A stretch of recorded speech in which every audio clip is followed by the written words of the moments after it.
ॐ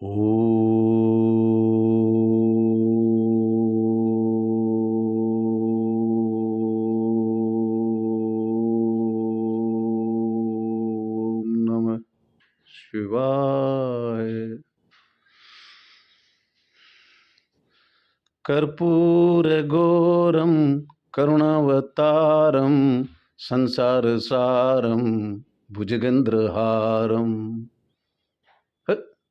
कर्पूरगौरं करुणावतारं संसारसारं भुजगेन्द्रहारं सदा वसन्ते हृदयारविन्दे भवं भवानी सहितं नमामि।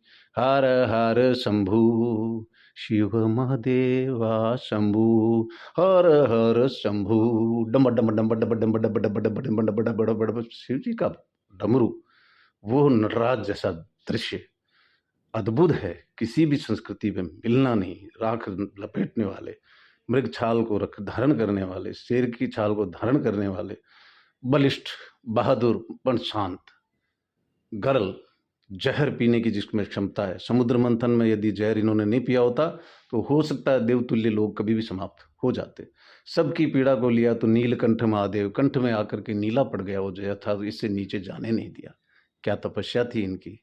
जब भी देखते हैं कैलाश, हिमालय, वहां पर लंबा समय गुजारना, कोई भी उत्तरीय वस्त्र नहीं, ऊपर से बिल्कुल सांपों की माला। लोग मजाक उड़ाते हैं सांपों की माला, उन्होंने जो जहर रखा है, कहते हैं ना लोहा लोहे को काटता है। यदि वो जहर असर करने लगा तो वही सांप सक्रिय हो जाएंगे। हो सकता है शंभू की तपस्या से वो उसी समय जहर को चूस ले रहे, जैसा कई बार सांप करते हैं। निर्दोष को मारते हैं तो वापिस आकर के आप कभी देखो, कथाओं में नहीं है, यथार्थ भी लोगों ने देखा है, वापिस उसी जगह सर्पदंश किया था वहां देते हैं और चूस लेते हैं वापिस, और आदमी खड़ा हो जाता है। ये अद्भुत चमत्कार भारत में हो सकते हैं। भारत को आप चूहों का, कालबियों का, मैं जाति विशेष नहीं कह रहा हूँ, वो आदरणीय हैं, कलाकार हैं, परंतु क्या कहते हैं, खेल दिखाने वालों का, नट विद्या दिखाने वालों का केंद्र भारत नहीं है। भारतवर्ष वो है जहाँ वेद लिखे गए, जहाँ रामायण लिखी गई। वाल्मीकि रामायण अलग, कंब रामायण साउथ में अलग, और रामचरितमानस रामायण से आधारित प्रत्येक पक्ष का एक निष्पक्ष विश्लेषण स्वामी तुलसीदास जी ने किया। तुलसीदास जी के लिए किंवदंतियां बहुत चला दी लोगों ने कि इन्होंने शादी की, पत्नी मोह इतना था कि सांप को पकड़ के चढ़ गए। भगवान जाने ये कथा उनको किसने सुनाई, परंतु ऐसी कथा तो याद रखते हैं। मैं अभी 2 दिन पहले सलीम साहब से थोड़ी सी भेंट करने का मौका मिला। कोई भी, मैंने असली सलीम साहब नहीं थे, मेरे इस रूप में सच बेधड़क की तरफ से आदमी गया, नकली सलीम साहब मिले। उनको हमने कहा असली वालों को ये बात पहुंचा देना, एक वीडियो टैप करके भेजा।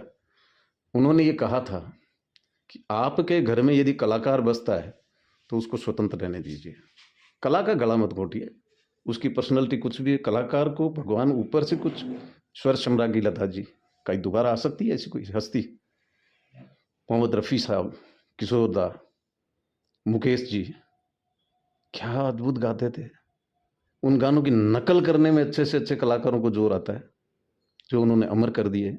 आज भी उनको मध्यम धुन से सुने। मन्ना डे साहब, क्या बात। हेमंत दादा, प्रदीप साहब, देख तेरे संसार की हालत क्या हो गई भगवान, कितना बदल गया इंसान, कितना बदल गया इंसान। सूरज ने बदला, चांद ने बदला, ना बदला रे आसमान, कितना बदल गया इंसान। खुद ही लिखे, खुद ही ट्यून बनाई। प्रदीप साहब को तो लोग याद ही नहीं करते, कब उनका जन्मोत्सव है, कब क्या। मैंने तो किसी को मनाते भी नहीं देखा। जन्मोत्सव ग्लैमर वालों का मनाते हैं। आज फलां का, जिनका ग्लैमर रहा है, ग्लैमर राजनीति से आता है, ग्लैमर बॉलीवुड से आता है, ग्लैमर टॉपर्स को मिलता है। आजकल तो इंटरव्यू बड़े बड़े लंबे लंबे देने लग गए। मैं तो शुरू से ही प्रतिभावान था, केवल 2 महीने पढ़ा, टॉयलेट साफ किए। तो ये दूसरों को निराशा क्यों कर रहे हो? दूसरे टॉयलेट साफ नहीं करके अच्छी जगह पर रह के और फिर भी आईएएस बने, उनको क्यों नहीं गिनाते? कि मेरी ही क्लास में 40 बंदे थे, 10 व्यक्ति वेल टू डू थे, उनसे नीचे मेरी रैंक थी। सच्चाई कबूल करो ना। या तो आप ये कहो कि टॉप मोस्ट आईपीएस क्यों चुना। मनोज सर का मैं बहुत आदर करता हूँ, पहले पुलिस सर्विस में रहा हूँ, बहुत आदर करता हूँ। He is a unique person, gem. Super cop. मगर जब वो आत्म केंद्रित होकर के, सर एक साथ में होते हैं उनका, विधु विनोद चोपड़ा साहब जैसे कथा को मूर्त रूप देने वाले मिलते हैं उनको, तो जो है 10th फेल या 12वीं फेल जो भी मूवी आई उसको हिट करवा दिया लोगों ने, और कईयों ने अपनी आत्मा देखी उसमें कि मैं ऐसे आया, मैं ऐसा आया, इतना दुख पाया, and now I am IAS और आईपीएस। एंड केवल यही नहीं, साधारण से साधारण सर्विस बी ग्रेड की भी आईएएस की बनी है भाई। मर्सिडीज का तो अगर आपको टायर भी हाथ लगे ना तो पूरी डिजायर की कीमत से ज्यादा हो सकता है उसकी कीमत। इसलिए आप ये मत कहिए उन्होंने कहाँ जाके संस्थापित किया। अभी करणी पुत्र श्री डॉक्टर करणी जी, करणी प्रताप जी, जो वास्तव में एमबीबीएस है, एमबीबीएस के दौरान वो कभी सप्ताह में जिस दिन इष्ट का दिन होता है, शुक्रवार ज़्यादातर, क्योंकि मातेश्वरी ने शुक्रवार को ही 7वां शुक्रवार जन्म लिया था स्वाप में, तो वो देशनोक जाते हैं चाहे कहीं हो। इनका कथावाचन all over India, even foreign में भी हो चुका है। आज की तारीख में फोर्ब्स मैगजीन ने भी उनको रिकॉग्नाइज किया है to become a world record holder. बहुत सादगी से बच्चा है, बहुत सादगी से माँ की कृपा है उस पर, और कभी घमंड नहीं बोलता, कभी नहीं कहता मेरे ये है, मेरे पास ये है। वो तो कह रहा मेरे पास माँ है। उनको अरदास करता हूँ आपकी पीड़ा सही हो या नहीं हो, आपके कर्म कितने बुरे हैं या कितने भले, मैं एक दिन में कैसे जानूंगा। मैं तो माध्यम हूँ, सबके लिए स्मरण करता हूँ जो यहाँ विराजे हैं वो कथा सुनने और कथा को बाहर से सुन रहे हैं, व्यू देख रहे हैं, सबको भगवती सादा रखे, खुश रखे। आज इतना ही, फिर आगे के एपिसोड में बात करेंगे। जय हिंद, नमस्कार, जय श्री करणी माता।